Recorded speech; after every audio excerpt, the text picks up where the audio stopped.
What's good, YouTube? Welcome to Cypher TV. I'm your boy, Eric. And today, I got my What t-shirt from Steve Austin. Pay homage to the guy that actually was the ruler besides The Rock at the time in the 90s, in the Attitude Era of WWE.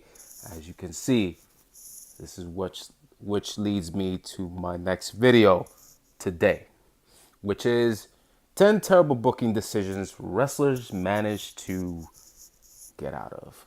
I'm curious to see what they have to say in this video. So I can blab about this right now, but I don't feel like it. I'm ready to react.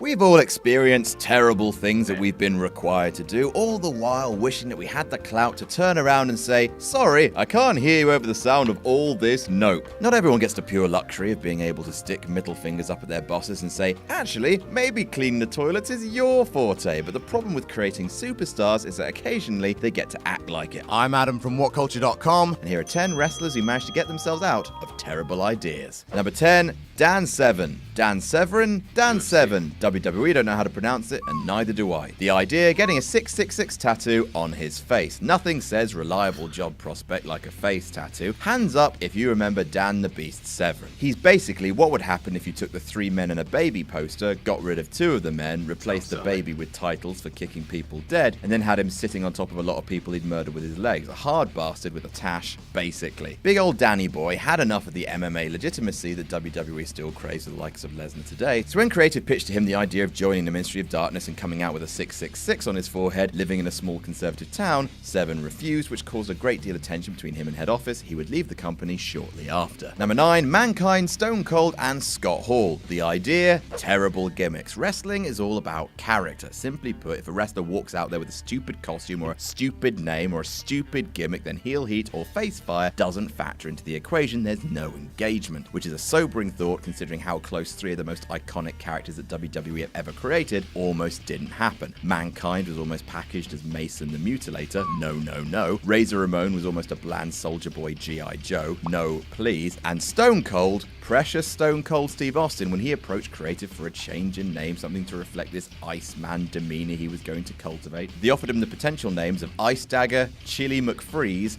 Otto Von Ruthless, and Fang McFrost. Thankfully, each star was able to parlay their potential value to the company and pitch the personas that would make them famous. Number 8, The Undertaker. The idea, wrestling Braun Strowman. Now, TBF, that idea doesn't seem all that dreadful now, does it? However, when the idea was pitched to Billy Boo Bollocks in early 2016, that Strowman was being considered as his WrestleMania opponent, Undertaker's response was, and I'm paraphrasing here, bitch, please. Though reported by the Wrestling Observer, the reasons for Undertaker's refusal were never made clear, though it possibly had something to do with Strowman being as green and as popular as Turtle.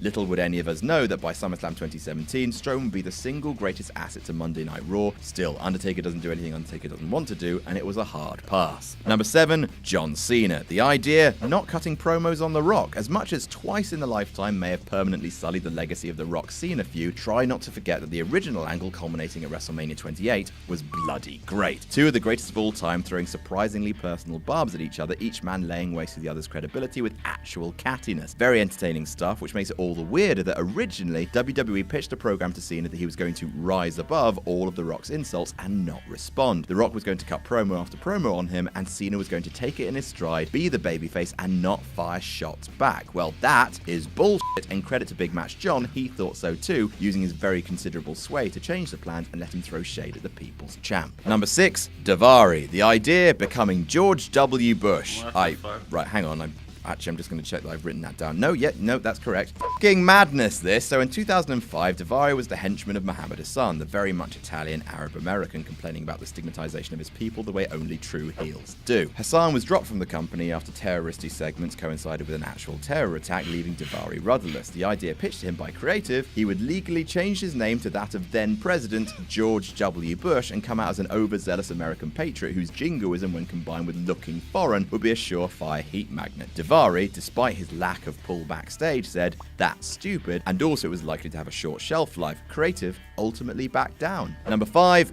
Brian Pillman. The idea being crushed by Hogan. Over to WCW now in early 1996. Brian Pillman had just put the finishing touches to a radical new persona, loose cannon Brian Pillman. Basically, the gimmick was unstable f***ing weirdo, but what made it so unique is that no one apart from him and Eric Bischoff knew it was a work. Everyone assumed that Pillman had just gone crazy. Point was, it was the hot gimmick at the time, like Broken Matt, but more actually disturbing. Everyone was talking about it, even WCW lead star Hulk Hogan, who wanted to work with the attention-attracting Pillman. However, the loose cannon wanted zero part of that, opting instead to leave WCW as part of a work-shoot-firing angle that, again, very few people, including Hogan, were clued in on. This allowed him the ability to leverage himself to ECW, WCW, and WWE, all while avoiding having his momentum crushed by the dead-end prospect of eating a leg drop from Hulk Hogan. Number 4, Brock Lesnar. The idea, wrestling Shane. So at WrestleMania 33, Brock was originally scheduled to face the boss's son after dropping Shane O'Mac with an F5 after cracking Randy's skull like an egg at SummerSlam last year. However, Brock thought ill of this plan, and lest we forget, when Brock Lesnar has his giant marble heart set on something, no force or God in this world will stop that thing from happening. According to the Wrestling Observer, Brock was, quote, adamant he would not wrestle Shane, and sure enough,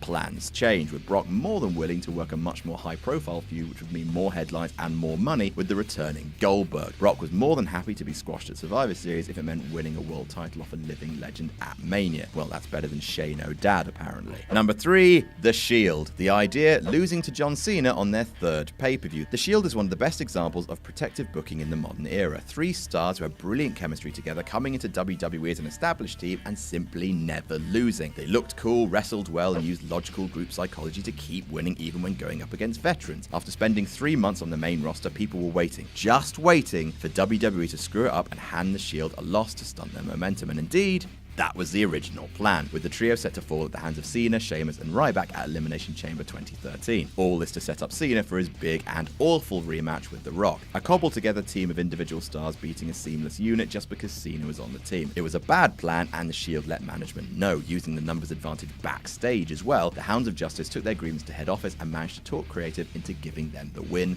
Thank Christ. Number 2, Ric Flair. The idea, Spartacus. Oh, Spartacus. It's something we've mentioned a bunch of times, but here's the quick version. This is Jim Herd. Jim Herd was put in charge of NWA WCW despite not knowing anything about wrestling. Herd believed that no one wanted to see Ric Flair as a main eventer anymore and wanted him to do 3 things. 1, take a pay cut and drop to the mid-card. 2, drop the NWA heavyweight title to Lex Luger despite having promised to drop it to Sting. And 3, shave off his famous hair and change his gimmick to one called Spartacus. How does so much stupid fit into one suit? Ric Flair thought, that noise?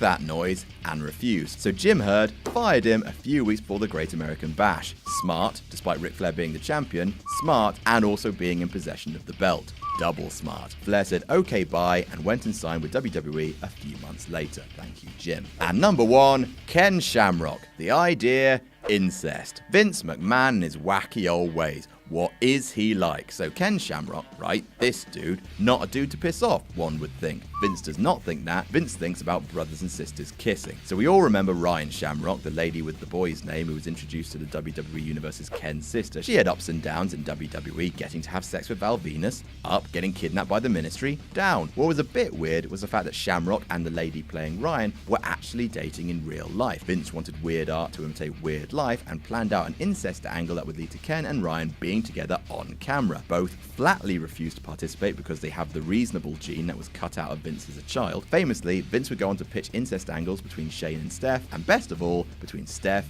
and himself. That was too much stuff there. Yeah, the ending, the Ken Shamrock stuff was retarded.